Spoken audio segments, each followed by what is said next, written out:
Hello everyone, this is Dr. Jeshwin. In this module, we are going to fastly revise biliary system.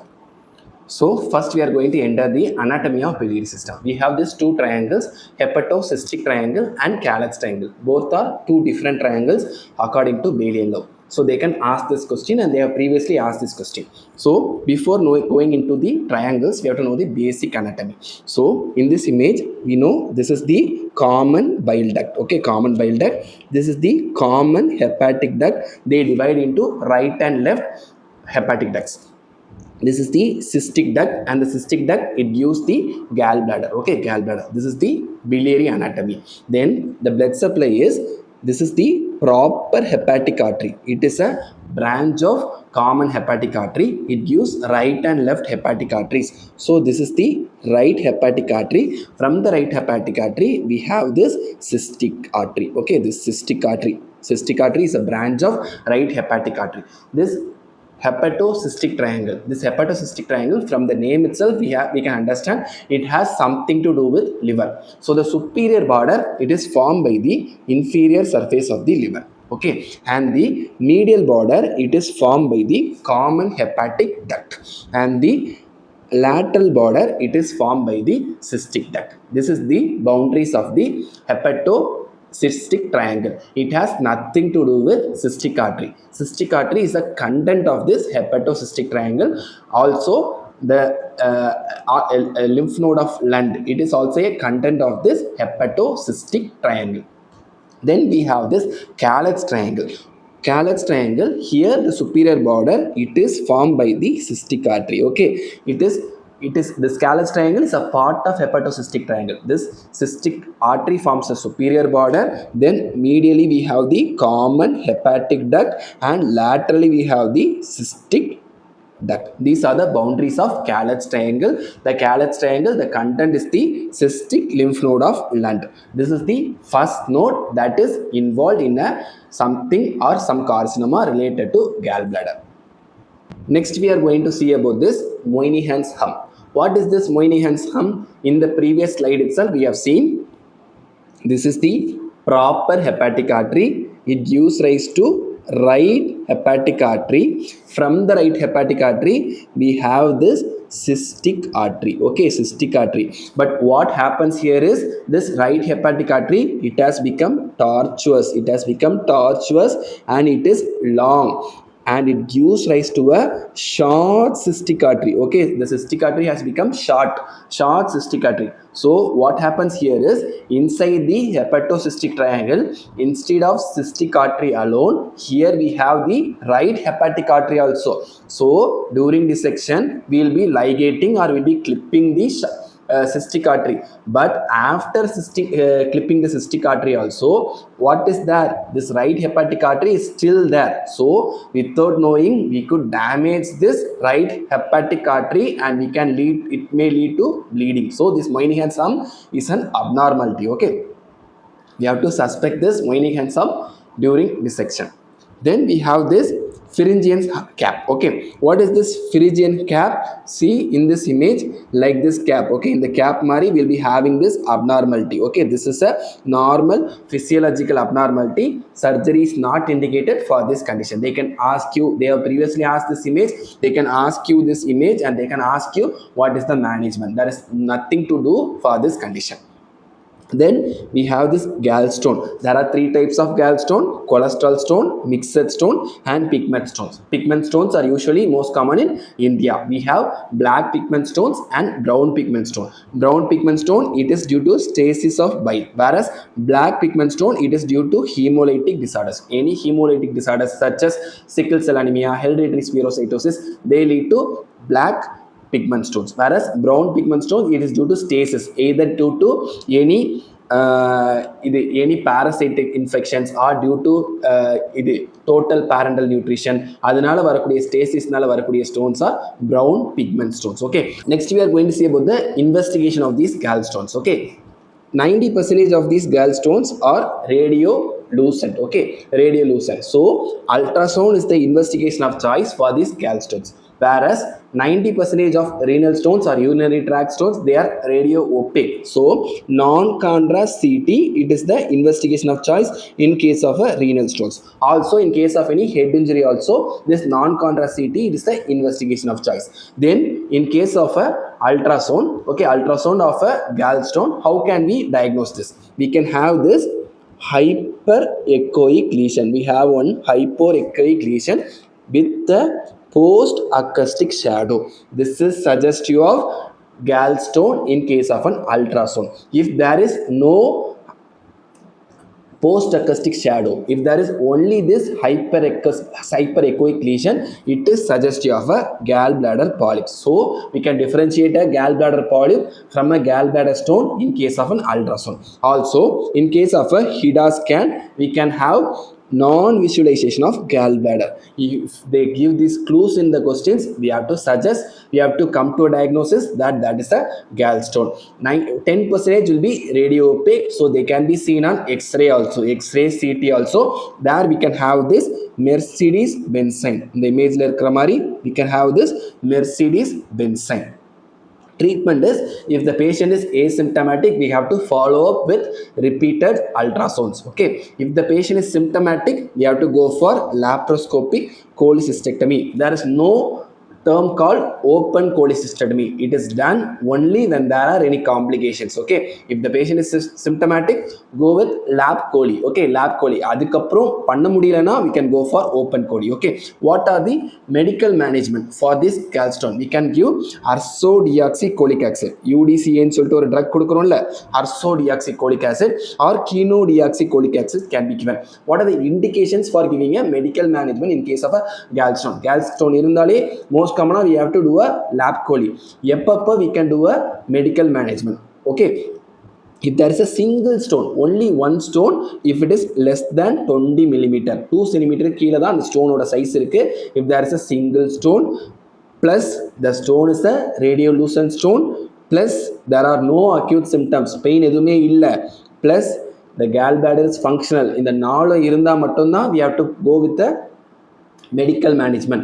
If the patient is complaining of pain, if it is a radio opaque stone, if the stone is more than 2 centimeter, or if there is multiple stones, or the gallbladder is not functional, you have to go for lap cholecystectomy. gallbladder functional இல்லாம இருந்து எதுக்கு gallbladder வச்சிட்டு அதுல இருந்து symptoms தான் வந்துட்டு இருக்கு. So you can go for a lap cholecystectomy. So when and where we are going to do a prophylactic cholecystectomy? When we are suspecting a gallbladder carcinoma, when there is a precursor for gallbladder carcinoma, we are going to go for a prophylactic cholecystectomy. Okay, if the gallstone size is more than 3 centimeter, if the gallbladder size is more than 1 centimeter. Previously they have asked you a question, what is the management for an asymptomatic gallbladder polyp of size 0.5 centimeter? What we are going to do, we are going to manage conservatively. If the size is more than 1 centimeter only, we are going to do a prophylactic cholecystectomy. Also porcelain gallbladder, okay, there will be calcification of the walls of the gallbladder. If it is a complete calcification, no need to do for cholecystectomy. Only partial calcification is a risk for gallbladder carcinoma. But if they are given if they are given only calcification, we have to go for prophylactic cholecystectomy. Okay, then there is abnormal pancreatic biliary ductal union. Usually in the second part of duodenum, this pancreatic duct as well as this common bile duct will go and join. Okay, it will join in the second part of duodenum. Suppose if this cystic duct joins with this pancreatic duct before entering into this second part of duodenum. So this is this common bile duct, this is the pancreatic duct. When they are joining before entering into the second part of duodenum, there will be a long common channel. So enna agala, pancreatic juice will enter into the common bile duct. Bile juice can enter into the pancreas, that can lead to pancreatitis. Pancreatic juice entering into the common bile duct, that can lead to carcinoma, that can lead to choledochal cyst also. So this abnormal pancreatic biliary ductal union is a risk factor for gallbladder carcinoma. So we have to do a prophylactic cholecystectomy. It is also a risk factor for choledochal cyst also. Choledochal cyst is a risk factor for another gallbladder carcinoma. So we have to do a prophylactic cholecystectomy in these patients. Then any hemolytic conditions. We have already seen what does this hemolytic conditions cause? They cause black pigment stones. There also we are going to do a prophylactic cholecystectomy. Also in case of choledocholithiasis, that is CBD stones. So in case of a CBD stones, we have to do a ERCP followed by cholecystectomy. This is a previously asked question. We'll be studying about this in further slides. Okay. Then in case of post-transplant recipients also, we are going to do a prophylactic cholecystectomy. Also as a part of bariatric surgery also, we are going to do a prophylactic cholecystectomy. People in endemic areas, they are more prone for gallstones also, we can do a prophylactic cholecystectomy. The most common malignancy that is coming after this cholecystectomy is the colon carcinoma. What happens is, during the cholecystectomy, if there is any bile leak, that bile, it will go and it will irritate in the right side of the colon, and that can lead to right side colon carcinoma. Then acute cholecystitis. From the name itself, we know that there is a inflammation of the wall of gallbladder. Here they can ask you, what is this Murphy's sign, or Murphy's sign is suggestive of. Murphy's sign is suggestive of this acute cholecystitis. What happens here is, if we are pressing the right hypochondrium, patient will be having the pain in the right hypochondrium. Okay. What happens here is, we are asking the patient to lie down. We are going to press in the right hypochondrium. What happens is, this patient, they will catch their breath. Okay. So we know that liver moves with respiration. This gallbladder, it is attached to the liver, so it also moves with respiration. So when the patient inspires, what happens? The diaphragm comes down, liver also comes down, gallbladder also comes down. What is seen here? Gallbladder is inflamed. நம்ம என்ன பண்ணியிருக்கோம்? We have pressed in the right hypochondrium. அப்போ inflame ஆன gallbladder, it will come and hinge in our hand, and patient will be having severe pain. So in this Murphy's sign, on pressing in the right hypochondrium, patient can have pain. Also on pressing this right hypochondrium, patient will catch his or her breath. இந்த மாதிரி ஏதாவது ஒரு clue கொடுத்தாங்கன்னா, that is suggestive of Murphy's sign, and that is seen in acute cholecystitis. This Moynihan sign, it is a counterpart, or it is a part of this Murphy sign. If you ask the patient to sit and if it is, that is a Moynihan sign. Okay. Also we have this Boas sign. Patient will be having hyperesthesia along the right 10th rib. Okay. Patient clue கொடுக்கும்போது they can present with fever ன்னு கொடுத்துக்கலாம். Fever இருக்கும், ஏன்னா cholecystitis, some inflammation is there will be increased WBC, increased CRP, இந்த மாதிரி inflammatory markers எல்லாம் increased இருக்கு. பேஷண்ட்டுக்கு ரைட் ஹைப்போகாண்ட்ரியத்தில் ஒரு பெயின் இருக்கு அப்படின்னு சொல்லிட்டு கொடுத்தாங்கன்னா, we have to suspect acute cholecystitis. Then how are we going to manage this acute cholecystitis? Here also we are going to do a cholecystectomy. Earlier we can do a cholecystectomy. இல்லை கொஞ்சம் time ஆயிடுச்சு அப்படின்னா என்ன ஆகும்னா, அட்ஹெஷன்ஸ்லாம் form ஆயிரும். அப்போ என்ன பண்ணணும் அப்படின்னா, we can manage the patient conservatively, and later similar to doing an interval appendicectomy in case of an appendicitis. Okay, subacute appendicitisல பண்ற மாதிரி we can do a interval appendicectomy after approximately interval cholecystectomy after approximately 6 weeks. Then we have this, they have asked about this Mirici syndrome. What happens here is, stone is impacted in the neck of the gallbladder. Neck அல்லது cystic duct of the gallbladder. அந்த stone போய் என்ன பண்ணும்?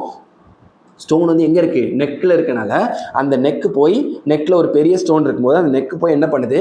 Common hepatic டக்டையோ இல்லை common file டக்டையோ போய் compress பண்ணி obstructive jaundice cos பண்ணிச்சு அப்படின்னா, that is called as Mirici syndrome. So இப்படி ஒரு டிஸ்கிரிப்ஷன் கொடுக்குறாங்க.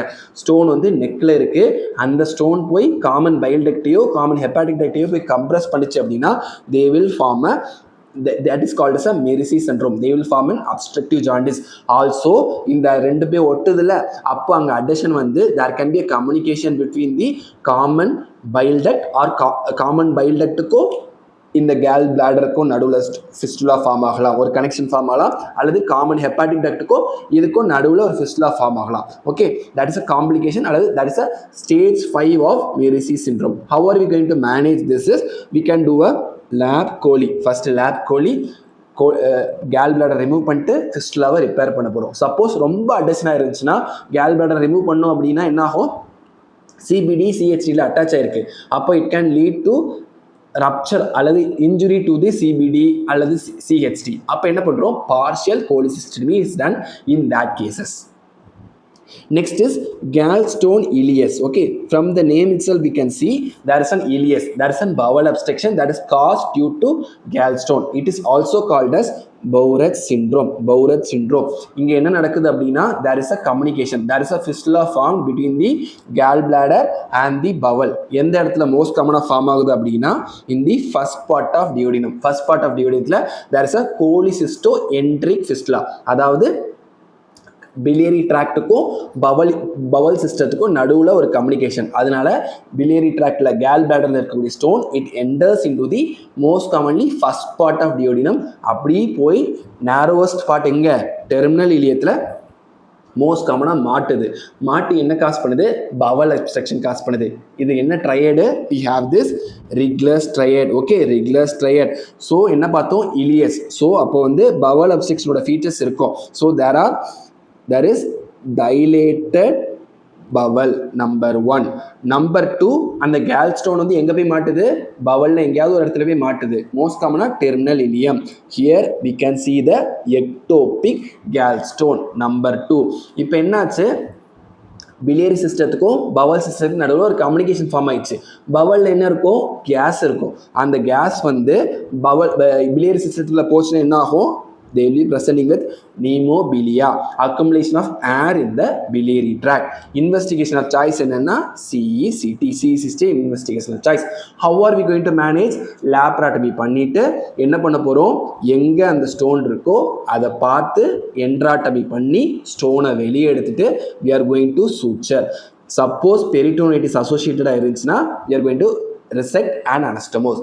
இது ஒரு ஸ்டெப் பண்ணிட்டு வந்துடும். ஃபியூச்சராக அடுத்த ஸ்டெப் என்ன பண்ணுற போகிறோம், we are going to do a cholecystectomy and we are going to repair the fistula. அந்த fistula இருக்குல்ல, அந்த fistula பவலுக்கும் biliary சிஸ்டத்துக்கும் நடுவில் இருக்கக்கூடிய fistula we are going to repair. That's the treatment for this gallstone ileus or Bowreth syndrome. என்ன triad, Rigless triad. Okay, then biliary atresia.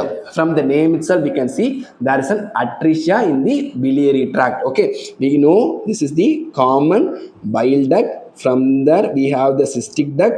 மேலே போச்சுன்னா we have common hepatic duct. Okay, அங்கேருந்து right and left hepatic duct இருக்கு. Okay, here there can be either extra hepatic biliary atresia or intrahepatic biliary atresia.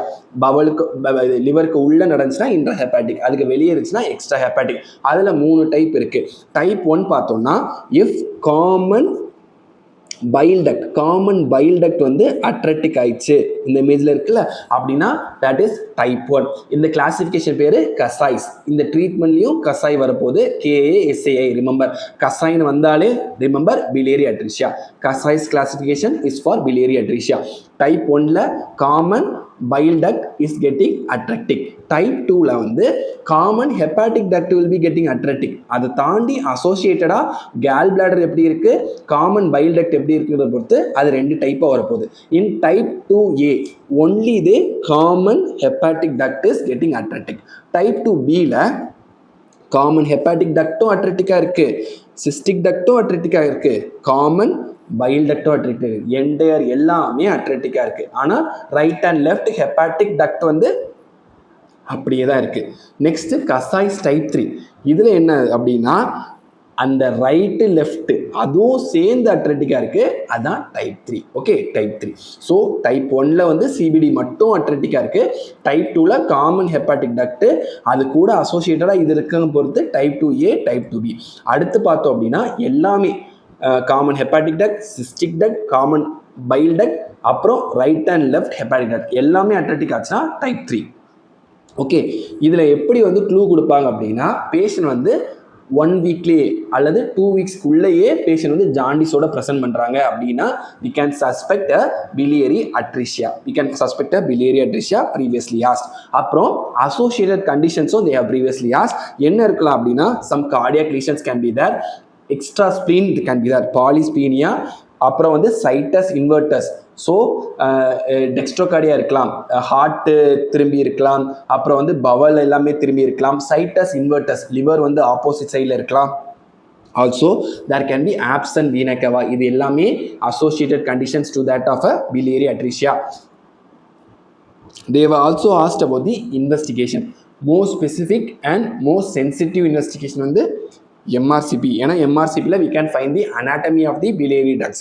Then what is the gold standard is a fasting ultrasound. Fasting ultrasound we have the triangular cord sign. இது எல்லாமே suggestive of biliary atresia. How are we going to manage? Type 1ல பார்த்தோம்னா எது damage ஆயிருந்துச்சு? Common bile duct தான். So right and left hepatic duct, also common hepatic duct நல்லா தான் இருக்குது. ஸோ அந்த ஹெப்பாட்டிக் டக்டை எடுத்து கொண்டு போய் பவலில் வந்து ஜாயின் பண்ணிக்கலாம், ஜெஜுனத்தில் ஜாயின் பண்ணிக்கலாம். That is called as Roux-en-Y hepaticojejunostomy. Okay, இந்த surgery can be done in type 1. Type 2லேருந்து பார்த்தோம் அப்படின்னா ஹெப்பாட்டிக் டக்டே போயிடுச்சு. அப்போ என்ன பண்ண முடியாது? ஹெப்பாட்டிக் டக்டை வந்து பவுல் கூட அனஸ்டமோஸ் பண்ண முடியாது. டைரெக்டாக லிவரையும் பவுலையும் அனஸ்டமோஸ் பண்ண போகிறோம். அதுக்கு பேர் தான் portoenterostomy or Kasai's procedure. Okay, portoenterostomy அல்லது portojejunostomy, it is also called as Kasai's procedure. Type 3ல என்ன பார்த்தோம்? Right hepatic duct, left hepatic duct எல்லாமே போயிடுச்சு.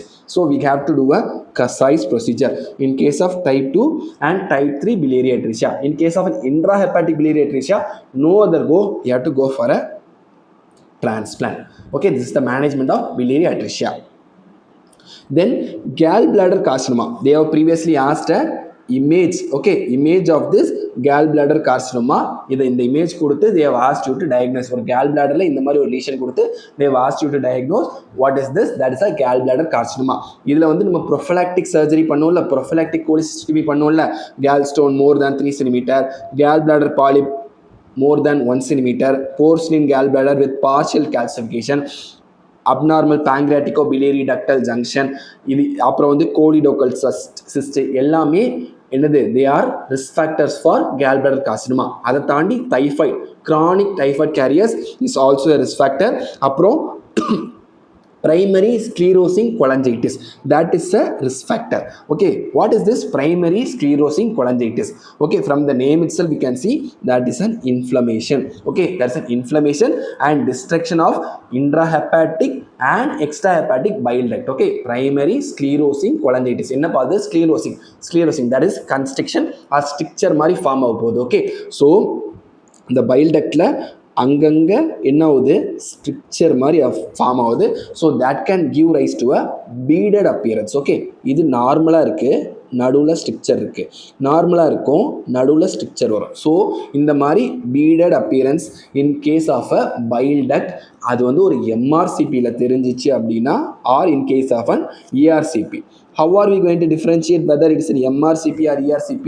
இந்த மாதிரி எண்டோஸ்கோப் வந்து உள்ள தெரிஞ்சிச்சு அப்படின்னா, எண்டோஸ்கோப் தெரிஞ்சு இந்த மாதிரி ஒரு இமேஜ் தெரிஞ்சுன்னா that is an ERCP. Endoscope வந்து இமேஜில் கொடுக்கல அப்படின்னா that is an MRCP.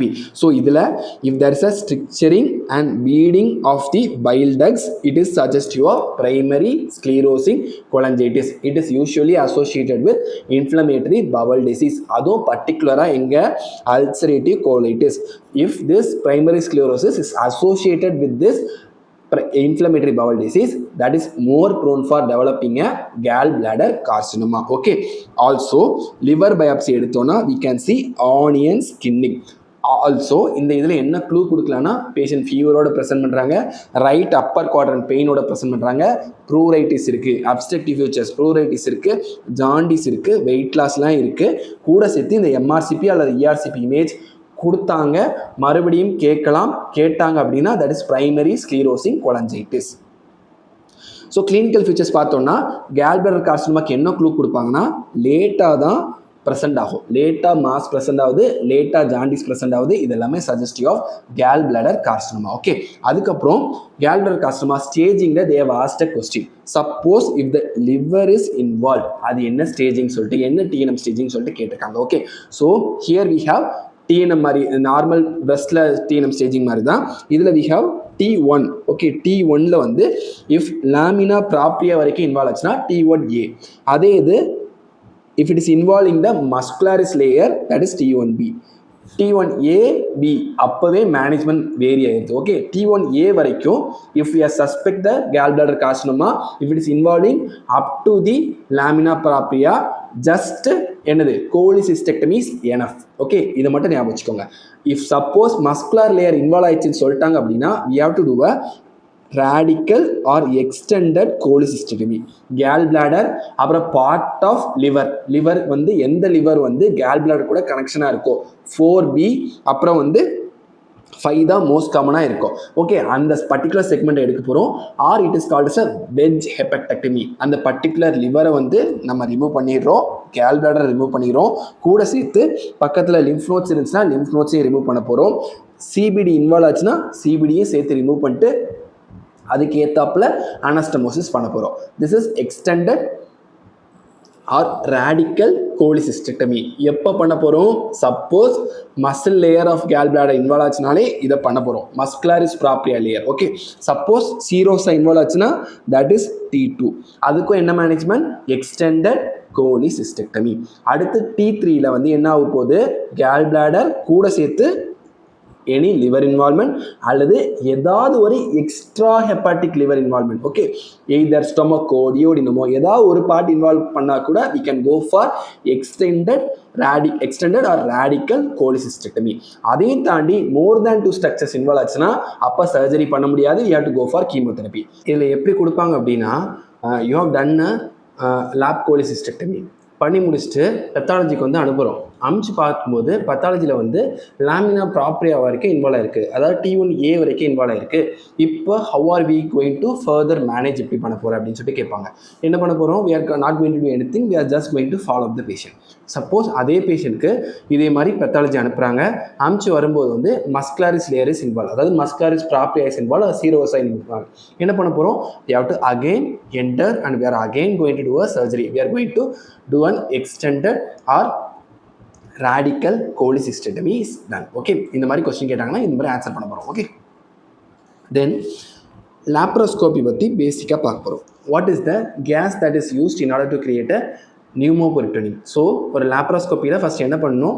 Laparoscopy வந்து என்ன பண்ண முடியும்? உள்ளே வந்து நம்ம போட்டு வச்சு உள்ளே வந்து நம்ம வந்து இது பண்ணுறதுக்கு நமக்கு வந்து ஒரு ஃபீல்டு வேணும். அந்த ஃபீல்டு வந்து ஒரு அப்டாமினல் டிஸ்டன்ஷனை வந்து நம்ம ஹைட்ரஜெனிக்காக க்ரியேட் பண்ணணும். அப்போ தான் என்ன ஆகும்? உள்ளே வந்து நிறைய ஃபீல்டு இருக்கும். ஸோ அதில் வந்து நம்ம வந்து அந்த போட்டு வச்சு ஒர்க் பண்ணுறதுக்கு வசதியாக இருக்கும். ஸோ என்ன பண்ணும்?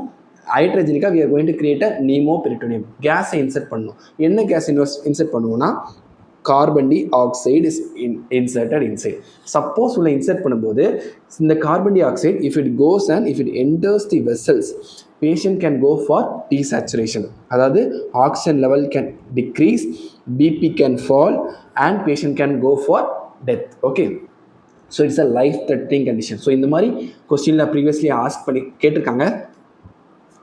லாப்ரோஸ்கோபி அப்போ பேஷண்டோட ஆக்சிஜன் லெவல் ஃபால் ஆகுது, அதுக்கப்புறம் வந்து என்ன ஆகுது? பிபி ஃபால் ஆகுது. என்ன சஸ்பெக்ட் பண்ணுறீங்க அப்படின்னா this carbon di oxide it could have entered into the vessels and it can cause gas embolization. Okay, gas embolism cause பண்ணலாம். Okay, then embolizationல gas embolism cause பண்ணலாம். Then what is the most common vessel that is injured during the insertion of the lateral trocar?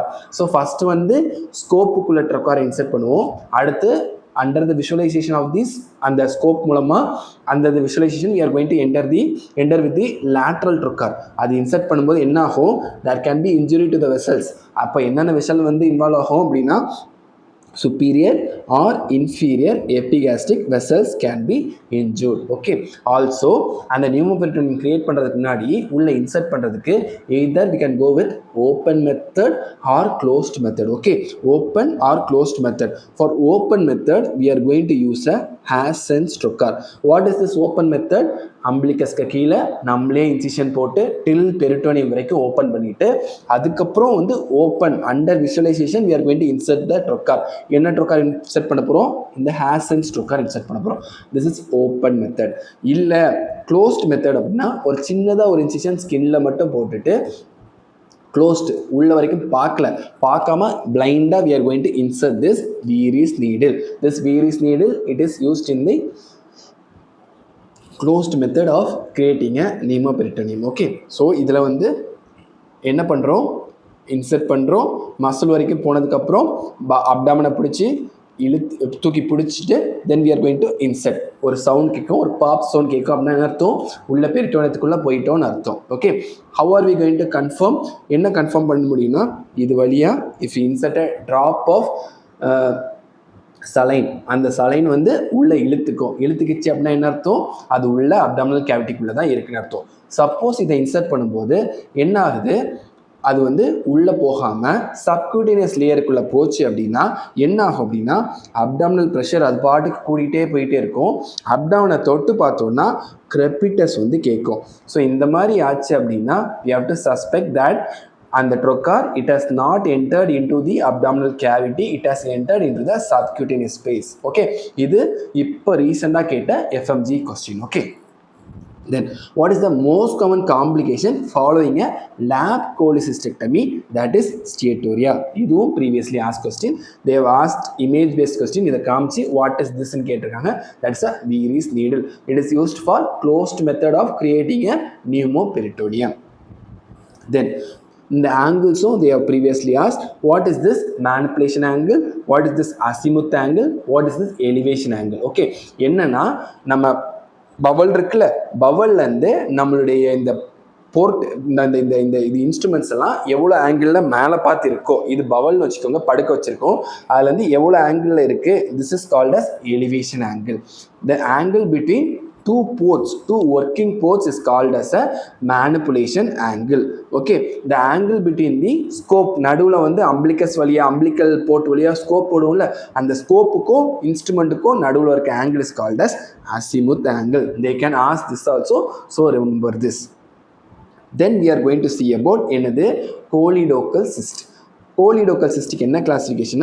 Todani's classification. They have asked about this names of these classifications also. Todani or Alonso-Letz classification. Okay, choledochal cyst type 1, it is the most common type. இதில் என்ன நடக்குது அப்படின்னா there is diffuse dilation of the CBD. So CBDல there is diffuse dilation of CBD, that is type 1. In type 2 there is a diverticulum in the CBD. In type 3 இதுதான் கொஞ்சம் டிஃப்ரெண்டாக இருக்கும். என்னன்னா டெர்னல் part of CBD, அதாவது இன்ட்ராடியூடினல் பார்ட்டில் there is a cyst, that is also called as choledococele. This is previously asked question. Okay, image கொடுக்கலாம், அல்லது type 3ல வந்து அது எப்படி இருக்குன்னு கேட்கலாம், அல்லது choledococele என்ன டைப்னு கேட்கலாம், என்ன மேனேஜ்மெண்ட் கேட்கலாம். Management also varies compared to others in case of a type 3. Okay, type 3ல மட்டும்தான் ERCP வச்சு we are going to manage. Then type 4A, இதான் most extensive. இங்க என்னன்னா both intrahepatic as well as extrahepatic எல்லா radicalsலயும் there is dilation, that is type 4A. Then type 4B only extrahepatic, there is multiple extrahepatic biliary tree dilation. Type 5 பார்த்தோம் அப்படின்னா there is dilation only intrahepatic, either segmental-ஆக இருக்கலாம் or diffuse-ஆக இருக்கலாம். This is also called as Caroli's disease. Okay, Caroli's disease.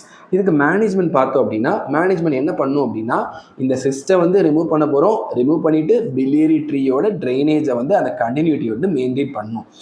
எப்படி பண்ண முடியும்? இப்போ type 1ன்னு பார்த்தோம் அப்படின்னா இந்த சிஸ்டம் ரிமூவ் பண்ணிட்டோம், இப்போ கண்டினியூட்டி மெயின்டைன் பண்ணால் என்ன பண்ணணும்? இந்த ஹெப்பாட்டிக் டக்ட் இருக்குல்ல, அதை எடுத்து பவலில் தான் அனஸ்டமோஸ் பண்ண போகிறோம். ஸோ என்ன பண்ண போகிறோம்? டைப் 1க்கு we have to do cyst resection and hepatico-jejunostomy. Rho and Y hepatico-jejunostomy can be done. Type 2க்கு என்ன பண்ணலாம்? அந்த சப்போஸ் சிஸ்ட் வந்து ரொம்ப சைடில் தான் இருக்குன்னா, லேட்டரலாக தான் இருக்குன்னா சிஸ்ட்டை மட்டும் ரிசெக்ட் பண்ணிட்டு அதை ரிப்பேர் பண்ணிட்டு கூட முடிச்சிடலாம். சிஸ்ட் ரிசெக்ஷன் மட்டும் பண்ணால் போதும் டைப் 2க்கு. இல்லை சிஸ்ட் ரொம்ப இன்வால்வ் இருக்குது அல்லது ரிப்பேர் பண்ண முடியாது அப்படின்னா there also we have to go for Roux-en-Y hepaticojejunostomy. Type 3 management varies. Type 3ல என்ன பண்ணணும், எண்டோஸ்கோப்பிக்காக போகலாம் அல்லது டிரான்ஸ்டியூடினலாக போய் அந்த சிஸ்டை ரிமூவ் பண்ணிவிட்டு we have to do a sphincterotomy. This is also very important. Type 3 is different, so it is very important. Type 4A and type 5 இதில் என்ன ஆகுது, லிவர் இன்வால்வ் ஆகுது. So we have to do செக்மெண்டலாக இருந்துச்சுன்னா அந்த particular செக்மெண்ட்டை மட்டும் remove பண்ணணும், இல்லை மொத்தமாக இன்வால்வ் ஆச்சுன்னா we have to do a transplant. அதே இது டைப் 4Bல எக்ஸ்ட்ரா ஹெப்பாட்டிக் மட்டும்தான் இருக்கு. So we can do a hepaticojejunostomy. Okay, so this is the management for a choledochal cyst. Then choledocholithiasis. What is this choledocholithiasis? There is stone in the bile duct, that is called as choledocholithiasis. It can be either primary or secondary. Primary na CBDலயே stone form ஆச்சுன்னா primary, that is very rare. செகண்டரினா stone is formed in the gallstone, அங்கே உள்ள stone cystic duct மூலமாக எங்கே வருது, இந்த சிபிடிக்கு வருது, that is secondary. That is the most common type of CBD stone. So how can the patient present, either ஏசிம்டமேட்டிக்காகவே இருப்பாங்க, or they can present with features of obstructive jaundice, or else they can present with cholangitis. What are the triad? அதில் என்ன triad இருக்கு, we have this Charcot's triad. Patient be having intermittent pain, intermittent fever, intermittent jaundice. Why is this happening? CPD வந்து எல்லா இடத்துலையும் ஒரே டயமீட்டரில் இருக்க போகிறதில்ல. தேர் can B கன்ஸ்ட்ரிக்ஷன்ஸ், அதாவது கொஞ்சம் டயமீட்டர் கம்மியாக இருக்கலாம், டயமீட்டர் அதிகமாக இருக்கலாம். ஸோ டயமீட்டர் கம்மியாக இருக்கக்கூடிய இடத்துல என்ன ஆகும், சப்போஸ் அந்த ஸ்டோன் போய் மாட்டிக்கும், மாட்டும் போது என்ன ஆகும், அந்த இடத்துல பைல் ஸ்டேசிஸ் ஆகும். ஸோ இந்த இடத்துல பைல் கலெக்ட் ஆகிட்டே இருக்குது. So patient can have jaundice. அதுக்கு முன்னாடி வரைக்கும் பைல் போயிட்டே இருந்துச்சு, இப்போ அந்த ஸ்டோன் பிளாக் ஆகிடுச்சு, பைல் போகல. இதே ஏதோ ஒரு டைலேட்டட் ஏரியா இருந்துச்சு, அந்த இடத்துல ஸ்டோன் இருந்துச்சுன்னா சைடில் கேப் இருக்கும், அது வழியாக பைல் போயிட்டு இருந்துச்சு. ஸோ வந்து ஜாண்டிஸ் இல்லாமல் இருந்துச்சு. இப்போ என்னாச்சு, சின்ன கன்ஸ்ட்ரிக்டட் ஏரியா ஸ்டோன் மாட்டிக்கிச்சு, பைலால் போக முடியல. So there is intermittent jaundice. Body என்ன ட்ரை பண்ணும், அதை வந்து எப்படியாவது அந்த ஸ்டோனை வந்து வெளியே தள்ளணும்னு ட்ரை பண்ணும். அப்போ என்ன பண்ணும், there will be colicky type of pain. So there is intermittent pain. Also bile stasisனால என்ன ஆகும், அந்த இடத்துல பாக்டீரியா வர ஆரம்பிக்கும். So patient will have intermittent fever. இந்த மூணும் it is triad for Charcot's triad. Okay, Charcot's triad ஓட features. Suppose இது கூட சேர்ந்து altered mental status, okay, altered consciousness அல்லது ஷாக் ஆர் ஹைப்போடென்ஷனுக்கு பேஷண்ட் போகிறாங்க அப்படின்னா that is Reynolds pentad. This is also previously ask question. இதெல்லாம் suggestive of ascending cholangitis. Okay, ascending cholangitis due to CBD stones. Okay, CBD stone. What is the initial investigation in case of a CBD stone or in a case of an obstructive jaundice? That is ultrasound. Whereas the investigation of choice is MRCP. MRCP is non-invasive. If ட்ரீட்மெண்ட்டும் பண்ண போகிறோம் அப்படின்னா we can suggest an ERCP. ERCP is a invasive procedure, whereas MRCP is a non-invasive procedure. ஆனால் ERCP it is both diagnostic as well as therapeutic. In the ERCP your most common complication is pancreatitis, previously asked question. So if you know about this CBD stone before surgery, CBD stone இருக்கு, gall bladder stone இருக்கு, before surgery என்ன பண்ண போறோம், first we are going to do a ERCP followed by lap cholecystectomy. CBD stone மட்டும்தான் இருக்கு, gall bladder stone இல்லை. அப்போ என்ன பண்ண போறோம், ERCP followed by lap cholecystectomy. இல்லை இன்ட்ராப்பா போகிறோம், ஃபர்ஸ்ட் வந்து gall bladder stone தான் நினச்சி தான் உள்ளே போகிறோம். உள்ளே போய் பார்த்ததுக்கப்புறம் இன்ட்ராப்பா என்ன இருக்குது, CBDலேயும் ஸ்டோன் இருக்குது, gall bladderலேயும் ஸ்டோன் இருக்குது. அப்போ என்ன பண்ணலாம், இப்போ பேஷண்ட் வந்து இப்போ டாக்டர் வந்து ரொம்ப சர்ஜன் வந்து ரொம்ப எக்ஸ்பீரியன்ஸ்னா they can go for laparoscopic retrieval of the CBD stone also. இல்லை அப்படின்னா they have to convert it into a open cholecystectomy and then they have to proceed. If the stones are detected after cholecystectomy, cholecystectomyலாம் பண்ணி முடிச்சதுக்கப்புறம் பார்த்தா CBDயில் stone இருக்குது, அல்லது எக்ஸ்ப்ளோரேஷன்லாம் பண்ணி முடிச்சதுக்கப்புறம் பார்த்தா ஸ்டோன் இருக்குது. If it is discovered within 2 years, it is called as residual or retained stone. Previously asked question. If it is discovered after 2 years, அப்படின்னா என்ன அர்த்தம், புதுசாக தான் ஒரு ஸ்டோன் ஃபார்ம் ஆயிருக்கு. It can be a primary CBD stone or it can be a recurrent stone. என்ன இருந்தாலும் we are going to do a ERCP with sphincterectomy for these stones. Then cholangiocarcinoma. What is cholangiocarcinoma? அந்த biliary tree இருக்குல்ல, CBD, common hepatic duct, right left hepatic duct, இதில் எங்கேயாவது ஒரு இடத்துல tumour வந்துச்சு அப்படின்னா that is cholangiocarcinoma. Okay, cholangiocarcinoma. Here previously asked question, என்ன parasite? Clonarchus sinensis is a risk factor. Patient வந்து ஃபிஷ் கன்சப்ஷனோட இருக்காங்க, ஃபிஷ் நிறைய சாப்பிட்றாங்க, அந்த மாதிரி ஒரு பேஷண்ட்க்கு வந்து ஒரு கார்சினோமா வருது. என்ன கார்சினோமா? cholangiocarcinoma வருது. எந்த parasite is involved? That is Clonarchus sinensis, that is involved. Okay, most common site is ஹைலம். ஹைலம்னா என்னது? எந்த இடத்த சொல்றாங்க? Common hepatic duct. It is dividing into right and left hepatic duct. Okay, in the junction, that is hilar region. It is also called as hilar cholangiocarcinoma or Klatskin tumor. That is most common site for a cholangiocarcinoma. Enna classification? Bismuth classification is done for cholangiocarcinoma. Then next question is a bile duct injury. என்ன கேட்கலாம் அப்படின்னா, patient வந்து surgery பண்ணிட்டு இருக்கும்போதே ஒரு file டக்டை damage பண்ணிடுறாங்க, file duct injury ஆயிருக்கு, common bile duct injury ஆயிடுது. 1. நம்பர் 2, சர்ஜரி பண்ணி முடிச்சதுக்கப்புறம் we are suspecting a bile duct injury. How are we going to manage? This can be the question. ப்ரீவியஸாக கேட்ட கொஸ்டின்ஸ் வந்து bile duct injury after surgery. Okay, after surgery intra அப்பாவே bile டக்டை injury பண்ணிடுறீங்க. Okay, பார்ஷியலாக cut பண்ணுறீங்க அப்படின்னா we can suture that using a absorbable synthetic suture. அப்படின்னா என்னது? அப்சார்பிள் சிந்தட்டிக் சூச்சர் என்ன தெரியும்?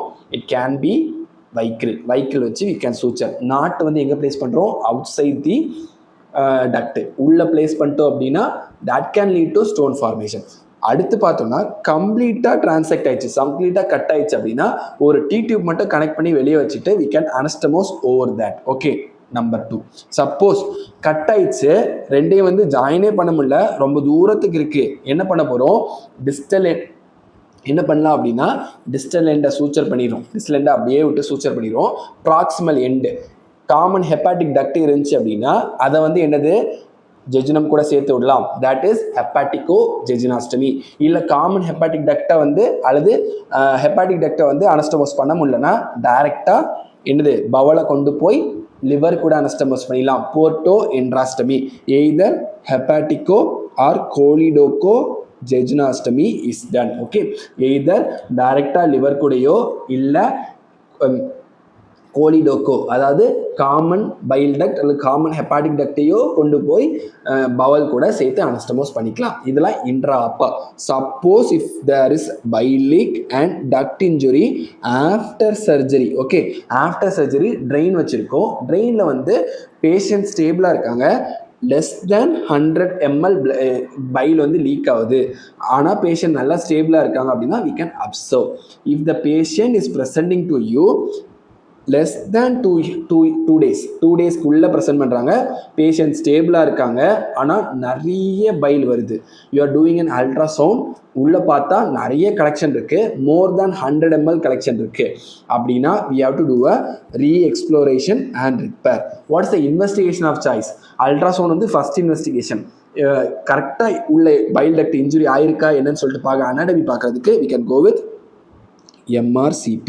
If the patient is presenting to you after 3 days, after 72 hours, patient is unstable, patient is in shock, we can't do a surgery. அப்போ என்ன பண்ணுறோம்? Ultrasound கைடடாக we are going to drain the bile. Okay, ultrasound guided pigtail drainage is done. Patient stable ஆனதுக்கப்புறம் we are going to perform a ERCP and stenting. This is the management for a bile duct injury after surgery. Next is sphincter of OD dysfunction. There are 4 sphincters. Okay, sphincter of OD plus 4 sphincters. அதுவும் ஒரு named classification is there. That is Milwaukee's classification. Then there is biliary dyskinesia. அப்படின்னா என்ன அப்படின்னா patient will be presenting with all the symptoms of gallstones. Right upper quadrant pain, regurgitation, எல்லா symptomsமே இருக்கும்.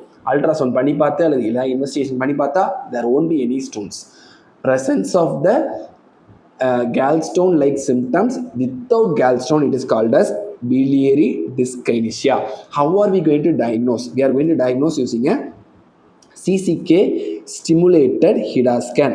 Previously asked question. Okay, என்ன நடக்குது அப்படின்னா we are first doing a HIDA scan, injecting the IDA வந்து inject பண்ண போகிறோம். அது போய் கேல் பிளாடர் போய் செட்டில் ஆக போகுது. சிசிகே யூஸ் பண்ணோம் அப்படின்னா நார்மலாக கோலிசிஸ்டோகைனின் யூஸ் பண்ணோம்னா அந்த ஐடிஏ வந்து வெளியே வரணும். சப்போஸ் வந்து அது வரது வந்து லெஸ் தேன் 1/3 உள்ளே போனதில் லெஸ் தேன் 1/3 தான் வெளியே வருது. எஜெக்ஷன் லெஸ் தேன் 1/3 ஆச்சுன்னா we have to suspect a biliary dyskinesia. There is some problem with the gallbladder motility.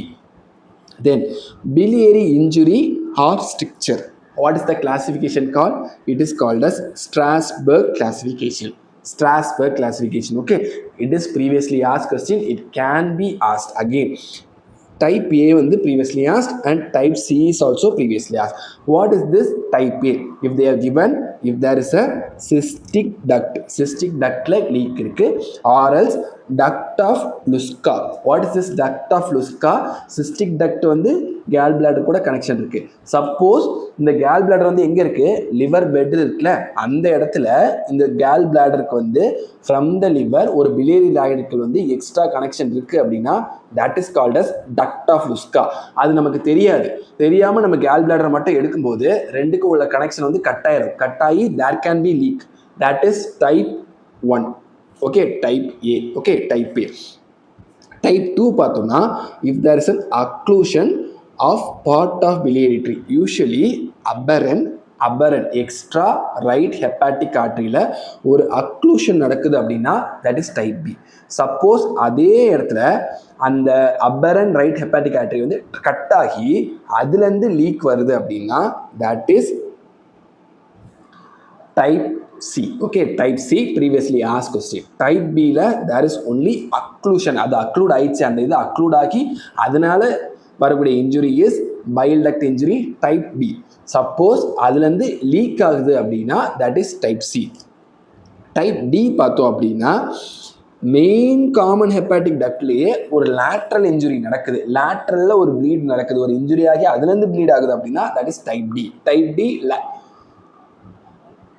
லேட்ரல்னு வச்சுக்கோங்க. ஓகே, டைப் இ பார்த்தோம் அப்படின்னா it is usually given for strictures. Okay, strictures common hepatic duct ஸ்டம்ப்லேருந்து more than 2 சென்டிமீட்டரில் வந்து இருந்துச்சு அப்படின்னா ஒரு stricture இருந்துச்சுன்னா that is E1. If it is less than 2 centimetre இருந்துச்சு அப்படின்னா தட் இஸ் E2. ஓகே, அதுக்கப்புறம் பார்த்தோம் அப்படின்னா இஃப் தேர் இஸ் அ ஹைலார், அதாவது ரெண்டு ரைட் அண்ட் லெஃப்ட் ஜாயின் ஆகக்கூடிய right and left hepatic duct join ஆகக்கூடிய இடத்துல ஒரு ஸ்ட்ரக்சர் இருக்குது, ஆனால் ரைட்டுக்கும் லெஃப்ட்டுக்கும் கனெக்ஷன் நார்மலாகவே தான் இருக்குது, தட் இஸ் E3.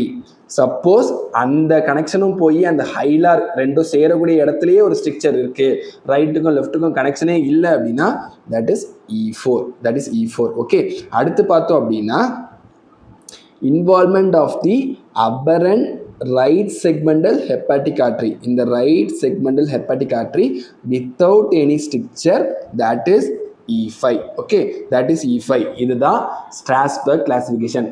A ஞாபகம் வச்சுக்கோங்க, C ஞாபகம் வச்சுக்கோங்க. ஓகே, இதுதான் ரொம்ப important in case of a Strasbourg classification. Then பார்த்தோம் அப்படின்னா அப்ஸ்ட்ரக்டிவ் ஜாண்டிஸ்ன்னு சொல்லிட்டு கொஸ்டின் கேட்பாங்க. ஓகே, எப்படி how are you going to suspect that is an obstructive jaundice? That will be elevated bilirubin. In particular எந்த ரொம்ப இன்க்ரீஸ்டாக இருக்கும், கான்ஜுகேட்டட் ஆர் டைரக்ட் பிலிருபின் வந்து ஹையாக இருக்குன்னு கொடுத்துருப்பாங்க. Urine bilirubin will be positive, urobilinogen will be absent or negative. There will be increased alkaline phosphatase, increased GGT. It is a suggestive of obstructive jaundice or ஏதாவது ஒரு block in the biliary tract. Okay, also there can be increase in என்னது SCOT SCPTயும் கொஞ்சம் progressive rise இருக்கலாம். இதெல்லாம் suggestive of obstructive jaundice. ஒரு obstructive jaundice case கொடுக்குறாங்க அப்படின்னா initial investigation we can go for ultrasound. ஆனால் investigation of choices MRCP, but ERCP can be both diagnostic as well as therapeutic. Suppose கொஸ்டினில் பிலிரூபினோட level மோர் than 40 கொடுக்குறாங்க, 40க்கு மேலே வந்து பைலெட்டில் மட்டும் பிரச்சனை இருந்துச்சுன்னா இன்க்ரீஸ் ஆகாது. If there is associated renal injury அப்போ மட்டும்தான் the level will be more than 40. So that completes this biliary system. Thank you.